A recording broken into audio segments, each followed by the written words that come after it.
You wake to the sound of rain tapping gently against a window. For a few moments, you don't know where you are. You're lying beneath a heavy wool blanket, in a bed that isn't yours, in a room you've never seen before. The air smells faintly of wood smoke and something sweet, perhaps cinnamon or dried flowers. Somewhere nearby, a fire is quietly burning. You remain still and listen. Rain falls softly against the roof. The fire crackles every few seconds. Beyond the walls of the little house, you can hear the occasional rustle of leaves, followed by the distant call of some unfamiliar bird. There is something wonderfully peaceful about it all. You sit up slowly and look around the room. It is a small bedroom, but a beautiful one. The walls are made of dark wooden boards, polished smooth with age. A thick green curtain hangs beside the window, and a small bookshelf stands against the opposite wall. There are perhaps 20 books on it, all bound in worn leather, their titles written in languages you don't recognise. Beside the bed is a little wooden table. On it sits a glass of water, a brass candle holder, and an envelope with your name written across the front. You pick it up. The handwriting is old-fashioned and slightly uneven. You turn the envelope over, but there is no seal. When you open it, you find a single sheet of paper. It takes you a moment to understand what you're reading. The cottage has been left to you. Not rented, not borrowed. Given to you completely. The letter explains that the person who owned it before you has passed away, although it never says exactly when. It tells you that the cottage has belonged to the same family for generations, and that you are now its new keeper. There is no explanation for why. You read the letter twice, expecting some detail that will make everything make sense, but there isn't one. At the bottom, there is only a short sentence. Take care of the forest, and the forest will take care of you. You set the letter down. Outside, the rain continues to fall. You get dressed and walk downstairs. The cottage is even more charming than the bedroom. There is a small kitchen with copper pots hanging above the stove, a stone fireplace built into one wall, and a large wooden table in the middle of the room. A kettle is already sitting beside the fire, although you don't remember lighting it. You walk over and touch it. It's warm. You smile to yourself. Perhaps whoever left the cottage knew you'd be arriving. You make yourself some tea and sit beside the window. This is when you get your first proper look at the forest. The cottage sits in a clearing, surrounded by enormous trees. The trunks are thick and twisted, their branches stretching high above the roof. Moss covers the roots and stones beneath them, and small flowers grow everywhere, even in places where there seems to be almost no soil. The rain has made everything impossibly green, but there is something unusual about the forest. The longer you look at it, the more you begin to notice little things moving between the trees. At first you assume they're birds, then you realise they're lights. Tiny golden lights drift slowly between the branches, appearing and disappearing behind the leaves. They move almost like fireflies, but they are much brighter, and some of them seem to be following paths through the forest. You finish your tea and decide to go outside. The rain has almost stopped. You pull on your coat and step onto the little wooden porch. The air is cool and fresh. You can smell wet earth, pine needles, and flowers. For a while, you simply stand there. You have no idea where you are. You don't know why this cottage belongs to you. You don't know who lived here before. And yet, strangely, you don't feel lost. You feel as though you've arrived somewhere you were always supposed to find. A narrow path leads away from the cottage and disappears between the trees. You follow it. The forest is quiet, but not empty. Birds sing somewhere above you. Water runs over stones nearby. Every so often, you hear the gentle movement of something passing through the undergrowth. You aren't worried. Everything here seems peaceful. After a few minutes, you come across a small wooden bridge crossing a stream. The water beneath it is remarkably clear. You can see smooth white stones at the bottom and tiny silver fish moving slowly through the current. You stop in the middle of the bridge and look down. One of the fish swims toward you. It stops directly beneath your reflection. Then it looks up. You blink.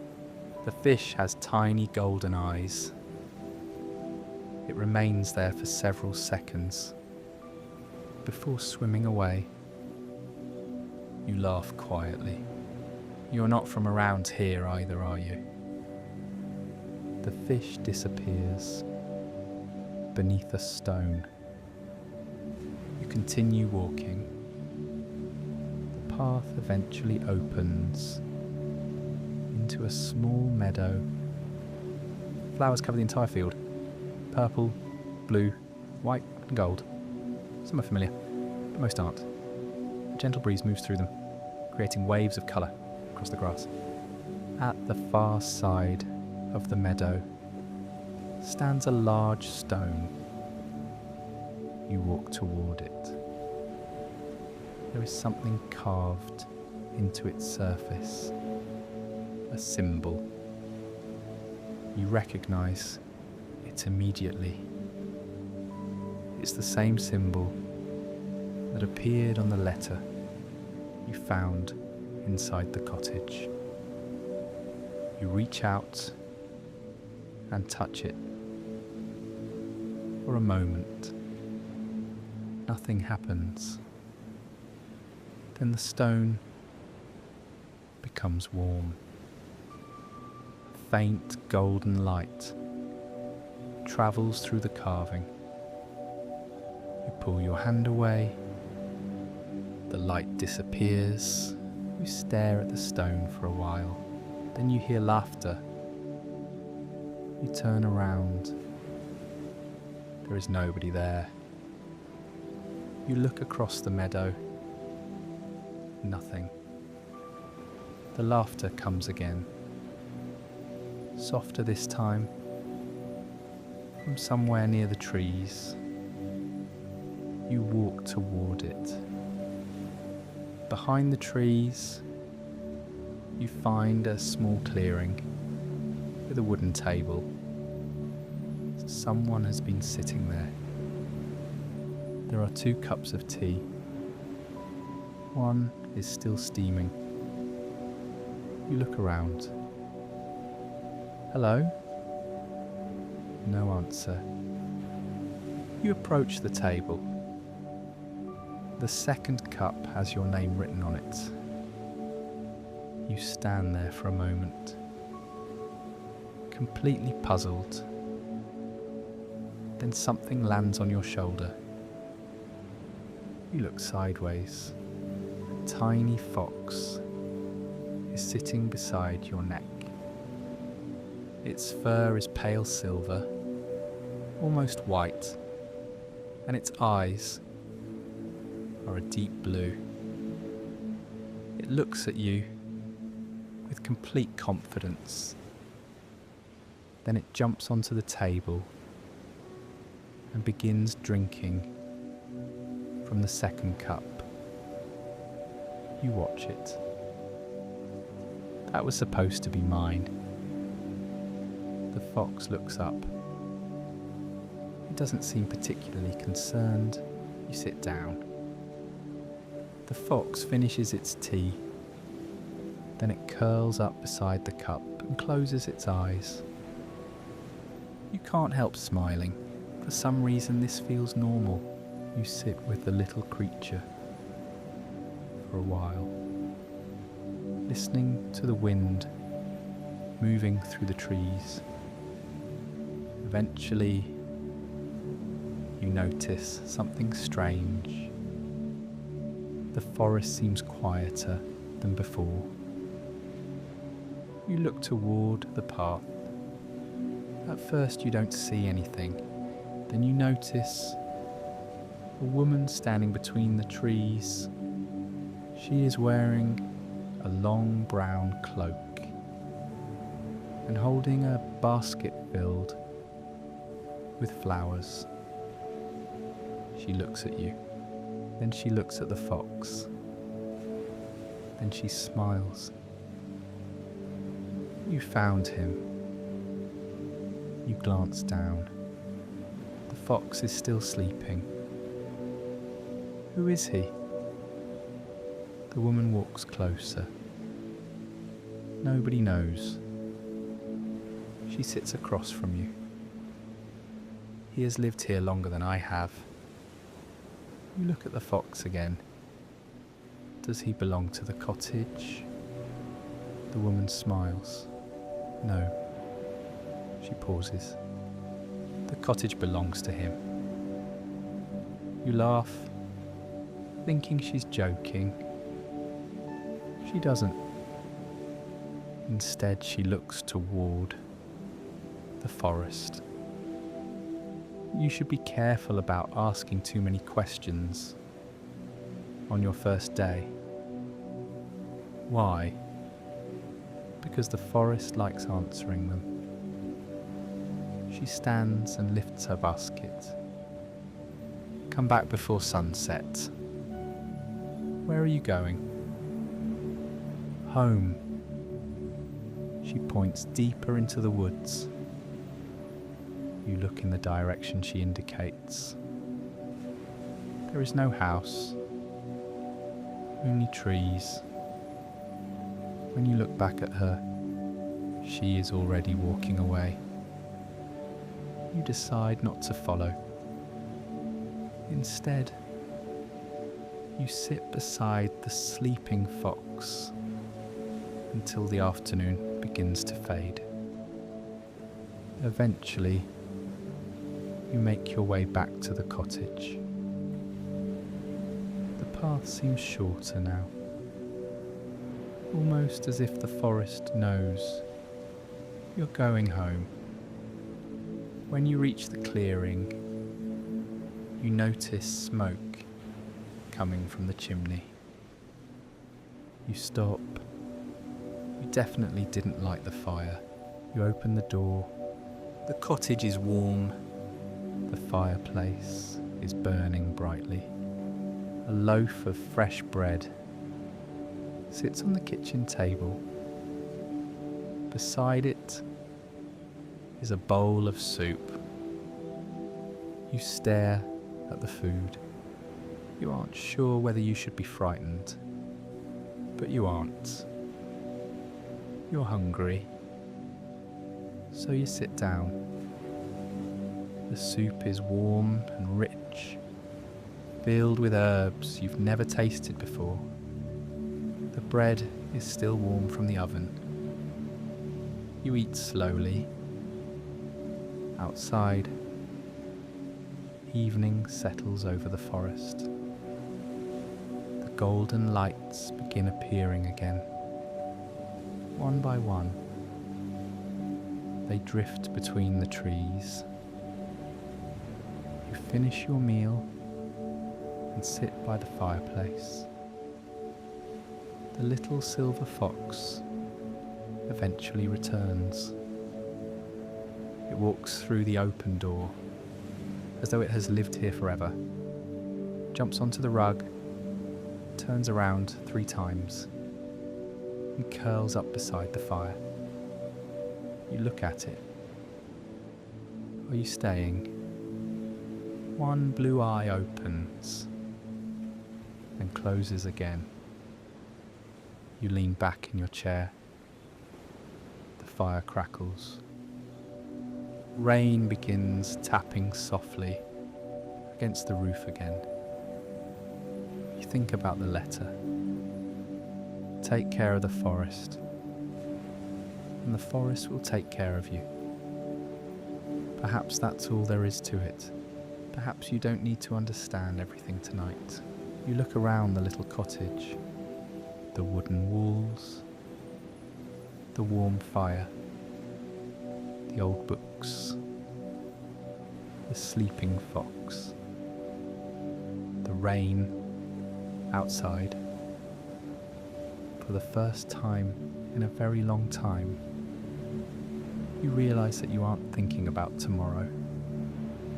You aren't thinking about work. You aren't thinking about the things you left behind. You're simply sitting in a quiet cottage in the middle of an enchanted forest, listening to the rain. And somewhere outside, something begins to sing. It is a soft melody. You can't tell whether it is a bird, a person, or something older. You listen. The melody moves gently through the trees and gradually becomes quieter. Your eyes begin to feel heavy. You let your head rest against the chair. The fire is warm, the room is quiet. The fox sleeps beside you. And just before you drift away, you notice something through the window. Deep in the forest, between the enormous trees, hundreds of tiny golden lights have gathered. They're all facing the cottage, watching, waiting, not threatening, simply welcoming you home. Close your eyes. Tomorrow you'll explore the forest. Tomorrow you'll discover where the woman lives. Tomorrow perhaps you'll learn why the cottage was given to you. But tonight, there is nothing you need to do. Tonight, you are home, and the forest is keeping watch.